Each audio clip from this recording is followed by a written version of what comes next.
Hi everyone, good morning. दोस्तों, आज 14 मार्च है और गृह मंत्रालय से एक वैकेंसी आई हुई है।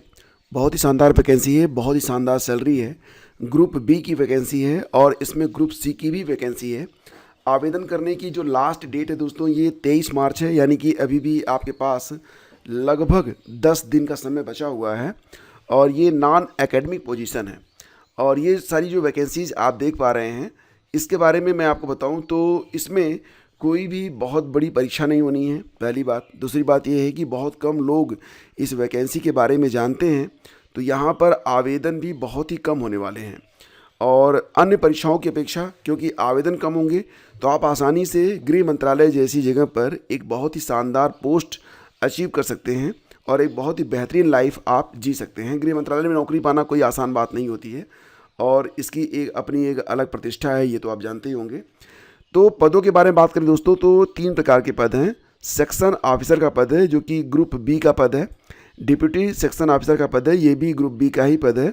और एक सहायक का पद है असिस्टेंट का, जो कि ग्रुप सी का पद है। ठीक है, एग्जैक्टली देखा जाए तो सेक्शन ऑफिसर जो कि पे लेवल 8 के मुताबिक है, इसमें अगर आपका चयन होता है तो आपको महीने में 95,000 रुपये सैलरी के रूप में।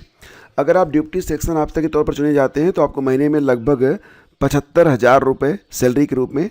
और अगर आप असिस्टेंट चुने जाते हैं तो यहाँ पर भी आपकी सैलरी कम नहीं है, ये 45 से 50,000 के बीच में आपकी सैलरी रहने वाली है।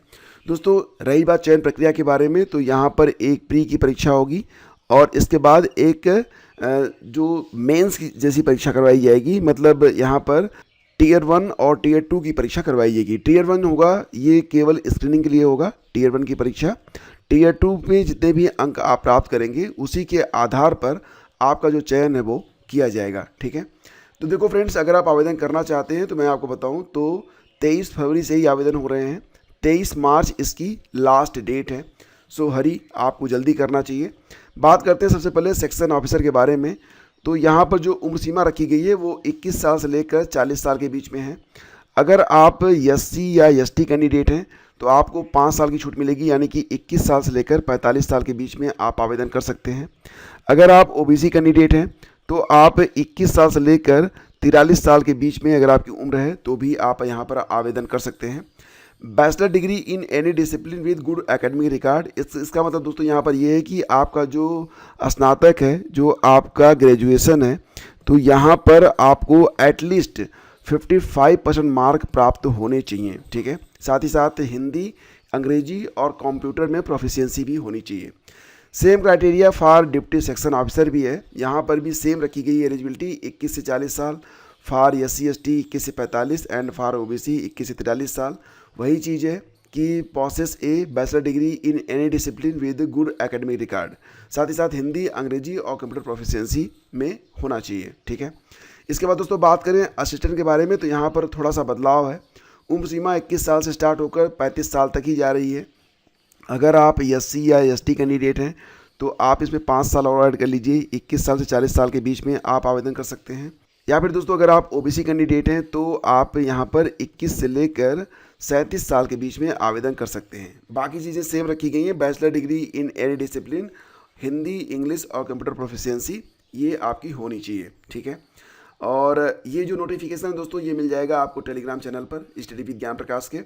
आपकी जो यहाँ पर फीस है वो 500 रुपये लगने वाली है। जनरल, EWS और OBC की जो फीस है ये 500 रुपये प्लस GST लगेगी। वहीं पर अगर कोई ऐसा कैंडिडेट है जो कि SC ST कैटेगरी से है या दिव्यांग है या वुमेन कैंडिडेट है, तो उनको जो है यहाँ पर कोई भी फीस नहीं देनी है, एग्जेम्प्टेड। ठीक है, और गुड एकेडमिक रिकॉर्ड से मतलब ये कि आपका जो एकेडमिक रिकॉर्ड है 55% होना चाहिए। पहली बार में ही आपने अपनी स्नातक की जो परीक्षा है उसको आपने क्रॉस किया हो, पास किया हो। ठीक है, और रही बात दोस्तों ये कि आप आवेदन कैसे करेंगे, तो डायरेक्ट लिंक मैं आपको डिस्क्रिप्शन में डाल दूँगा, और या फिर आप ये जो देख रहे हैं अगर इसको भी आप देखेंगे नोटिफिकेशन, तो इसमें आपको डिटेल में सारी चीज़ें मिल जाएंगी। पहले तो आपका स्क्रीनिंग टेस्ट होगा, अभी इसकी डेट आई नहीं है। इसके बाद रिटन टेस्ट होगा और स्किल टेस्ट होगा, यानी कि रिटन टेस्ट और स्किल टेस्ट के आधार पर ही अंततः आपका जो चयन है वो किया जाएगा। ठीक है, तो दोस्तों अगर आप आवेदन करना चाहते हैं तो आप बिल्कुल यहाँ पर आवेदन कर दीजिए, क्योंकि समय बहुत ही सीमित बचा हुआ है और हो सकता है कि आवेदन करते समय कुछ ऐसे डॉक्यूमेंट हो जो कि अभी आपके पास ना हो, सो जल्दी करिए। और दोस्तों यहाँ पर और भी कई सारी खबरें हैं, जैसे कि विपक्ष ने सत्तारूढ़ पार्टी को मदद पहुँचाने का आरोप लगाया, तो मुख्य चुनाव आयुक्त पर महाभियोग का नोटिस जारी किया गया है। क्या हैं विपक्षी दलों के प्रमुख आरोप? तो पहला आरोप ये कि अपने कार्यालय में पक्षतापूर्ण और भेदभावपूर्ण आचरण करना। दूसरी बात, चुनावी धोखाधड़ी के मामले की जांच में जानबूझकर बाधा डालना।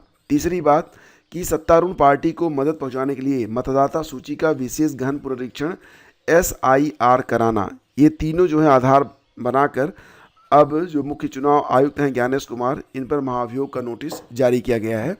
और विपक्ष ने पक्षपात सहित कई आरोप लगाते हुए CEC के खिलाफ महाभियोग प्रस्ताव लाने के लिए शुक्रवार को संसद के दोनों सदनों में नोटिस दिया है।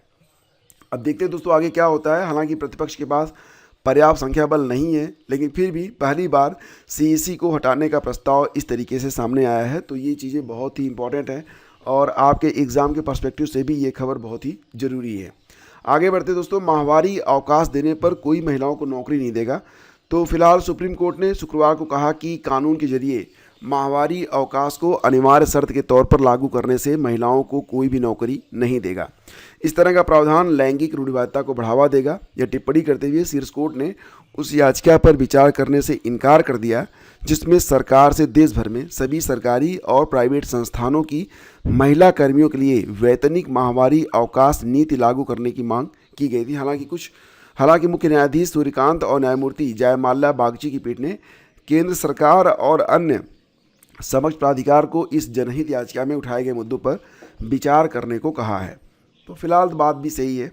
और एनीवे अगर देखा जाए अलग अलग देशों में, तो जापान में अवैतनिक छुट्टी होती है, दक्षिण कोरिया में 1 दिन हर महीने में, इंडोनेशिया में 2 दिन हर महीने में, जाम्बिया में 1 दिन हर महीने में, स्पेन में 3 से 5 दिन मेडिकल साक्ष्य के साथ ये छुट्टी मिलती है। और अभ्यर्थियों को 5 मिनट ज़्यादा मिलेंगे। तो दोस्तों आज 14 मार्च है और आपको पता है कि आज से दरोगा भर्ती की परीक्षा स्टार्ट हो रही है। तो उत्तर प्रदेश के 1090 परीक्षा केंद्रों पर शनिवार और रविवार को उप निरीक्षक, नागरिक पुलिस और समकक्ष पदों पर भर्ती के लिए लिखित परीक्षा करवाई जाएगी। परीक्षा में कुल मिला के कितने 15,75,760 अभ्यर्थी शामिल होंगे।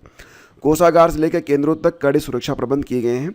परीक्षा में अभ्यर्थियों को 5 मिनट का अतिरिक्त समय दिया जाएगा और अभ्यर्थियों को आवश्यक निर्देशों को पढ़ने, उपस्थिति पत्रक भरने और अन्य औपचारिकताओं को पूरा करने के लिए निर्धारित अवधि से 5 मिनट का अतिरिक्त समय दिया जाएगा। और टेलीग्राम पर UPSI एग्ज़ाम CBSE वाला नाम से चैनल बनाकर ठगी करने वालों के विरुद्ध केस दर्ज कराया गया है और व्हाट्सएप पर भी शिकायत की गई। कोई भी व्यक्ति ईमेल ID ये दिया गया है और व्हाट्सएप नंबर 9454457951 पर गड़बड़ी की सूचना दे सकता है। और अब तक 3 मुकदमे दर्ज भी हुए हैं। शिक्षक संवर्ग के 58 पदों पर होगी भर्ती। तो कल आपने UPSSC का अगर पोर्टल देखा होगा तो इस भर्ती के बारे में UPSSC ने कल नोटिस जारी कर दिया है। शिक्षक संवर्ग के 58 पदों पर भर्ती के लिए 6 से 27 अप्रैल तक आवेदन होगा। संशोधन इसमें 4 मई तक किया जा सकेगा। तो दोस्तों आयोग के अनुसार भर्ती के लिए ऑनलाइन आवेदन 6 अप्रैल से शुरू होगा। ऑनलाइन आवेदन के साथ ही परीक्षा शुल्क 6 अप्रैल से 27 अप्रैल तक जमा किया जा सकेगा और शुल्क समायोजन व आवेदन में संशोधन की अंतिम तिथि 4 मई होगी। 27 अप्रैल के बाद कोई आवेदन स्वीकार नहीं किया जाएगा। भर्ती के लिए केवल वही अभ्यर्थी आवेदन कर सकता है जो PET 2025 में सम्मिलित हुए हों और आयोग द्वारा जो स्कोर कार्ड है PET 2025 का ये निर्धारित किया गया हो। मुख्य परीक्षा के लिए अभ्यर्थी की शॉर्ट लिस्टिंग उनके TET के नॉर्मलाइज्ड स्कोर के आधार पर मेरिट के अनुसार की जाएगी। इस पर डिटेल वीडियो मैं बना के आप लोगों को दे दूंगा। अगर आप इसमें इंटरेस्टेड हो तो आप यस जरूर लिखिएगा। पद का नाम रहेगा आपका शिक्षक संवर्ग UPSSC। ठीक है दोस्तों, आगे बढ़ते हैं। तो बिहार के 73.34 लाख किसानों को मिली राशि। तो कल PM किसान योजना के अंतर्गत PM सम्मान के तहत जो किस्त है 22वीं किस्त ये जारी की गई है। 2-2 हज़ार रुपये भेजे गए हैं। असम के गुवाहाटी में ज्योति विष्णु अंतर्राष्ट्रीय कला केंद्र खानपारा से प्रधानमंत्री किसान सम्मान निधि की 22वीं किस्त जारी की है। तो फिलहाल अभी बहुत सारे लोगों को इस किस्त का इंतजार रहता है और किस्त जारी हो चुकी है। BPSC से 45,000 शिक्षकों की बहाली जल्द होगी, मुख्यमंत्री ने कहा है। तो फिलहाल मुख्यमंत्री नीतीश कुमार ने कहा कि BPSC के माध्यम से जल्द ही 45,000 नए शिक्षकों की बहाली की जाएगी। मतलब नई भर्ती आने वाली है। आपको ये भी पता है कि इसकी परीक्षा जो है वो फिलहाल सितंबर में करवाई जाएगी और 430 नई योजनाओं को भी स्वीकृति दी गई है। और सभी ज़िलों में इसका काम भी शुरू हो चुका है। तो मिला जुला के अभी बिहार में शिक्षा के लिए और शिक्षक भर्ती के लिए तो भाई बहार तो है ही है, ठीक है। और गणित विज्ञान शिक्षक भर्ती में साक्ष्य के अभाव में अटके 241 अभ्यर्थी। तो दोस्तों, बेसिक शिक्षा परिषद के उच्च प्राथमिक विद्यालयों की गणित विज्ञान की 29,334 शिक्षक भर्ती के रिक्त पदों पर चयन के लिए काउंसलिंग में साक्ष्य नहीं मिलने पर 241 याची अभ्यर्थी अटक गए। इस भर्ती के शेष पदों पर सुप्रीम कोर्ट के आदेश पर बेसिक शिक्षा परिषद ने चयन के लिए याची अभ्यर्थियों की सूची जारी कर आवेदन किए थे और काउंसलिंग में शामिल 1,113 अभ्यर्थियों के अभिलेख सही पाए जाने पर अनंतिम चयन कर जिला आवंटन किया गया है। जिनके साक्ष्य अधूरे या त्रुटिपूर्ण मिले हैं उन्हें 28 मार्च को सही और आवश्यक साक्ष्य प्रस्तुत करने का अवसर भी दिया गया है। शिक्षक भर्तियों में त्रुटियों के चलते चयन प्रक्रिया समय पर पूरी नहीं हो पा रही है। वर्ष 2013 की भर्ती हाई कोर्ट से होकर सुप्रीम कोर्ट तक पहुंची, लेकिन अब तक पूरी नहीं की जा सकी है। सुप्रीम कोर्ट के आदेश पर बेसिक शिक्षा परिषद की ओर से 1501 याची अभ्यर्थियों को सूची जारी की गई थी। तो फिलहाल इसके बारे में आपको सब कुछ पता भी है। और ये थी दोस्तों आज की पूरी अपडेट। थैंक यू हमसे जुड़ने के लिए। डिस्क्रिप्शन चेक करके आप हमारे पेड ग्रुप से जुड़ सकते हैं, जो कि UPSC विज्ञापन संख्या 51, साथ ही साथ GIC और GDC एग्ज़ाम के लिए खास तौर से डिज़ाइन किया गया है, जिसकी क्लासेस प्रतिदिन आपको यहाँ पर करवाई जा रही हैं। Thank you, have a great day, जय हिंद।